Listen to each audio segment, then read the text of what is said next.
제발 이런 사모펀드나 은행에서 금투해서 파는 상품들 잘 모르면 투자하지 마세요.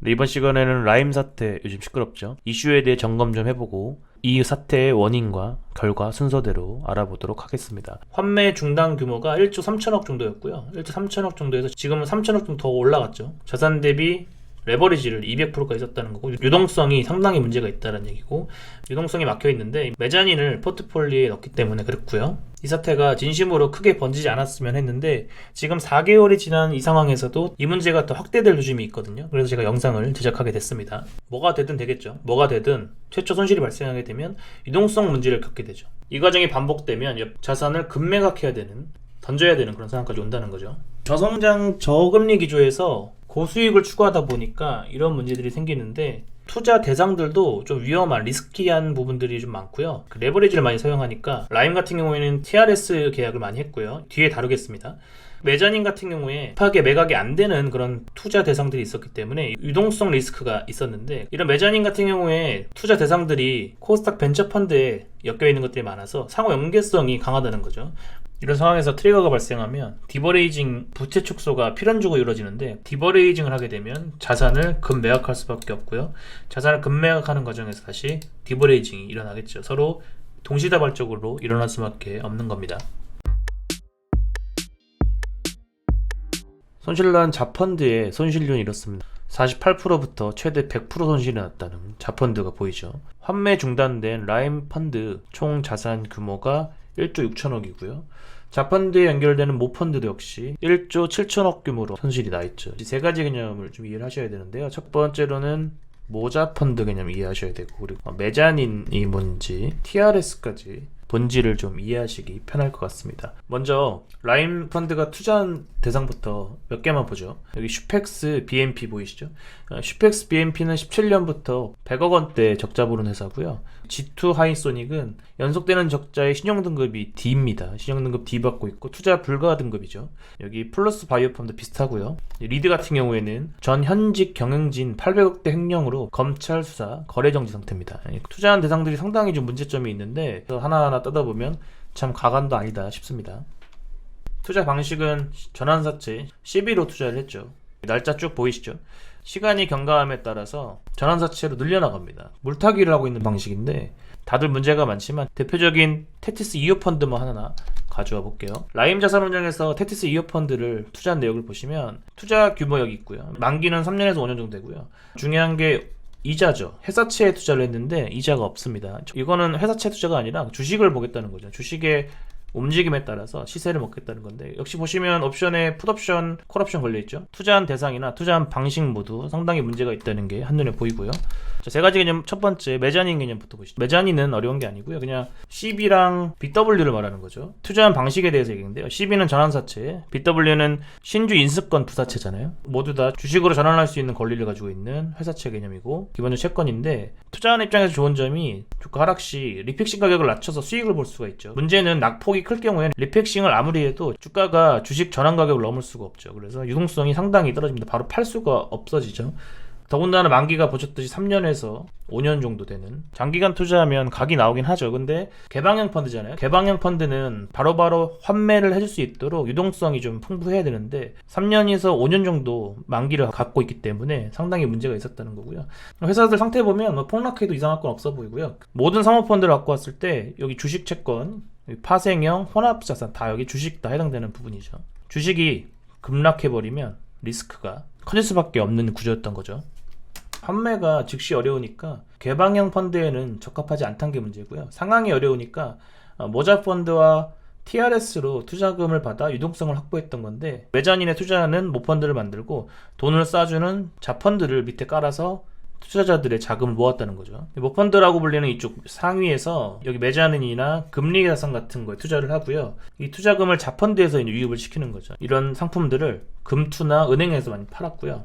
뭐 좋은 모펀드에 투자를 한다고 하니까 투자 유치하기가 쉽다는 장점이 있고, 뭐에 투자하는지 명확하지가 않죠. 이 모펀드가 투자하는 대상들이 한번 세탁된 경우니까 좀 과정이 한 번은 가려져 있다고 봐야겠죠. 모자펀드라고 합니다.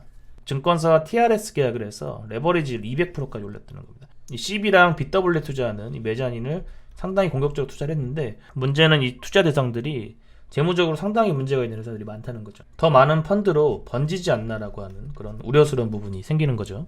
TRS는 토탈 리턴 스왑이라고 하거든요. 총 수익 스왑이라고도 하는데, 투자 자산을 골라줍니다. 그래서 여기서 매수를 하게 되는 거죠. 예를 들면 메자닌이나 부동산 같은 걸 갖고 있게 되는 거죠. 손실이든 이익이든 이 투자한 대상들이 다 책임을 지는 거죠. 모든 수익을 가져가는 거고, 증권회사 입장에서는 이익뿐만 아니라 손실도 이쪽에서 다 책임을 지기 때문에 증권사는 리스크가 별로 없죠. 이런 계약을 맺어줄 때 이제 수수료를 챙기는 거죠. 이쪽 투자자 입장에서는 작은 자산을 가지고 더 많은 자산들을 확대해 나갈 수 있어서 그런 장점이 있고, 이 증권회사 입장에서는 이익이든 손실이든 다 이쪽에서 책임을 지니까 수수료만 꾸준하게 챙기면 됩니다. 신용거래나 파생상품 거래해보신 분들 아시겠지만, 자산이 조금만 빠져도 증거금 부족 드는 것처럼 빠르게 자산을 불릴 수 있다고 해도, 하지만 우리 일이 항상 그렇던가요?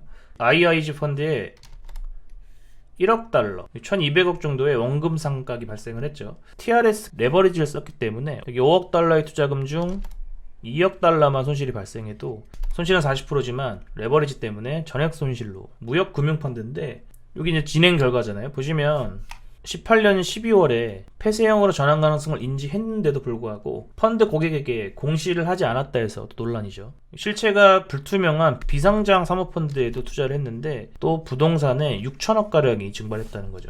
상당한 손실이 이미 잡혔고요. 이런 메자닌 같은 종류는 시장에서 바로바로 현금화가 쉽지가 않죠. 그래서 언제든지 현매화 가능한 개방한 펀드의 투자 자산으로는 적합하지 않다는 얘기고요. 투자한 대상도 구리고요. 투자한 방식에도 상당히 문제가 있다는 게 보입니다.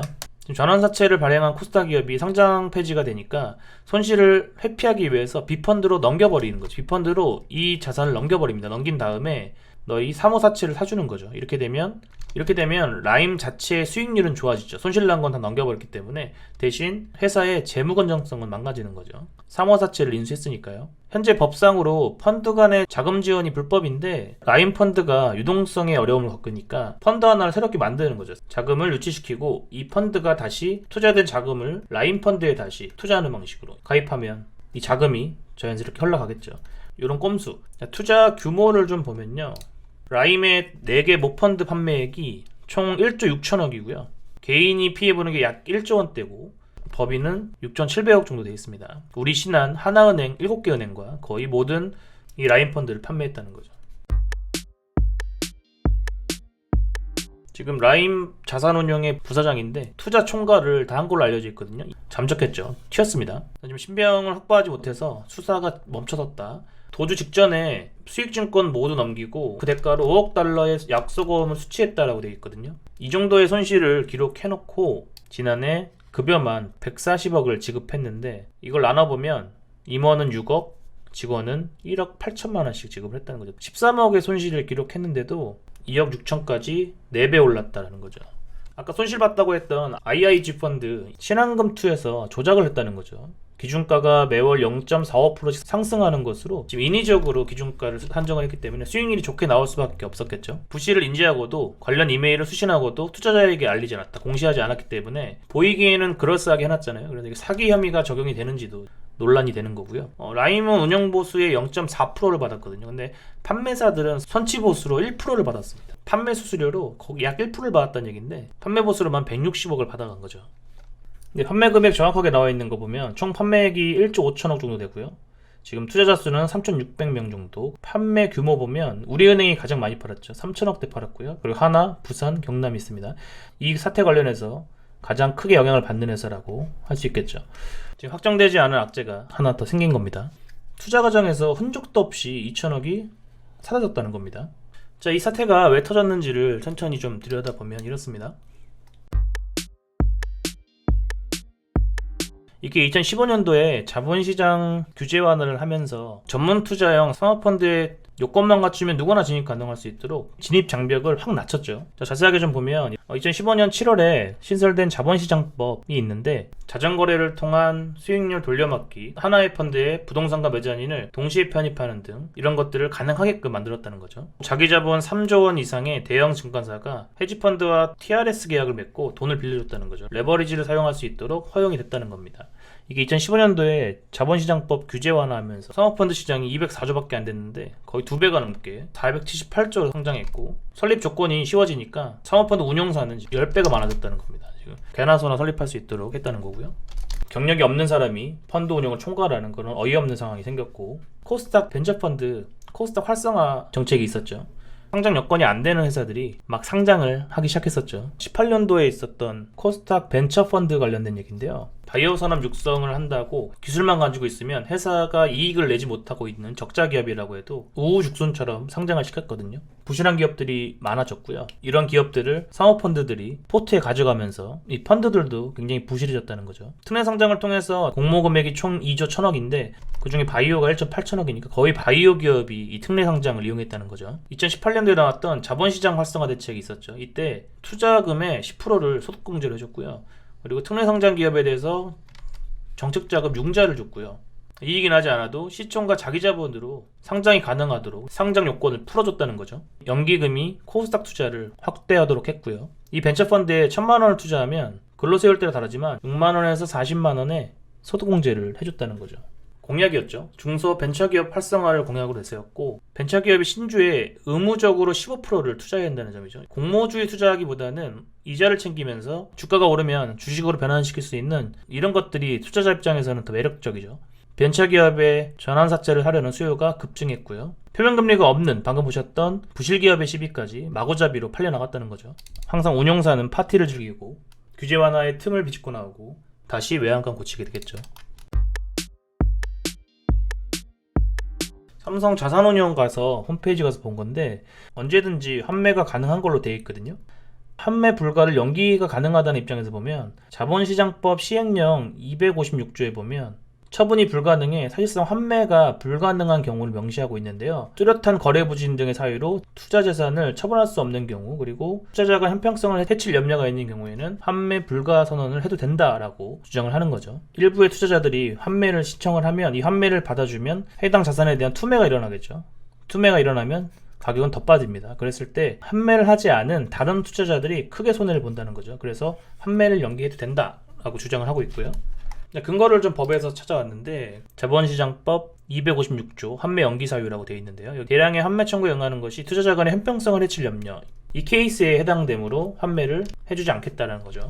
근데 자산운용의 제한이 좀 많이 걸려 있어요. 보면 이런 행위들을 하면 안 된다고 명시를 해두고 있는데 자본시장법이 개정되면서 사모펀드에 대해서는 특례가 적용돼서 이 부분을 해당하지 않는다라고 되어 있습니다. 이제 피해를 보신 분들이 주장하는 쪽을 보면 이렇죠. 이제 부정한 수단, 계획 또는 기교를 사용해서 우리를 기만했다는 거고요. IIG 펀드 같은 경우에 거짓 기재를 했죠. 수익이 나고 있는 것처럼. 이런 부분들이 부정거래에 해당되기 때문에 라임 쪽에 법적인 책임을 물어야 된다는 얘기고요. 그래서 이 문제가 이제 앞으로도 고소나 소송이 이어질 것으로 보이는데요. 라임 펀드가 정상적으로 운영되는 것처럼 속였고요. 사전 통지 없이 무역금융펀드의 수익증권을 매각해버렸고요. DLS 사태 때도 똑같았는데 불안전 판매라는 게 있죠.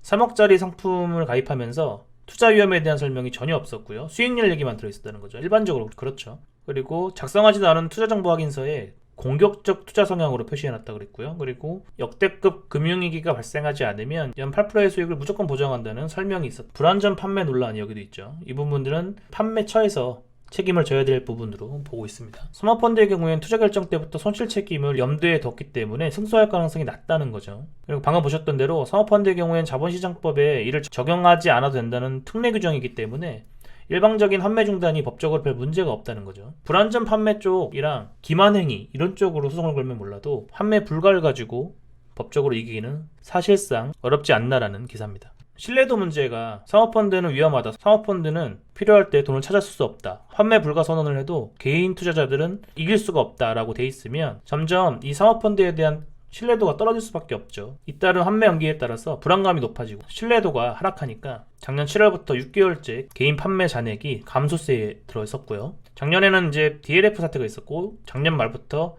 라임 자산운용 펀드 사태 때문에 투자자들의 불신이 고조됐다는 거죠. 자본시장, 증권시장에 대한 신뢰도가 하락하면 양심 있게 잘하고 있는 사모펀드들에 대한 투자도 감소할 수 있고요. 그 내실 있는 회사들의 자금 조달이 어렵게 되는 그런 사태까지 이어질 수가 있죠. 부정적인 영향을 가져올 수밖에 없다는 거고요. 제발 이런 사모펀드나 은행에서 금투해서 파는 상품들 잘 모르면 투자하지 마세요. 저야 뭐 직접 투자만 하는 사람이니까 전혀 가입할 생각도 없고 직접 투자할 여력이 안 되시는 분들은 공부를 하시든지 잘 모르시겠으면 예금 적금을 드는 게 자산을 지키는 일입니다.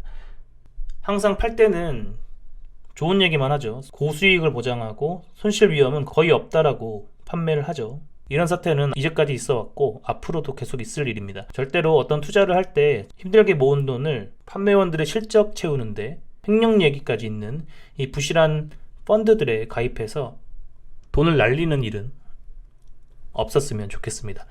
절대로 모르시면 투자하지 않는 게 좋습니다.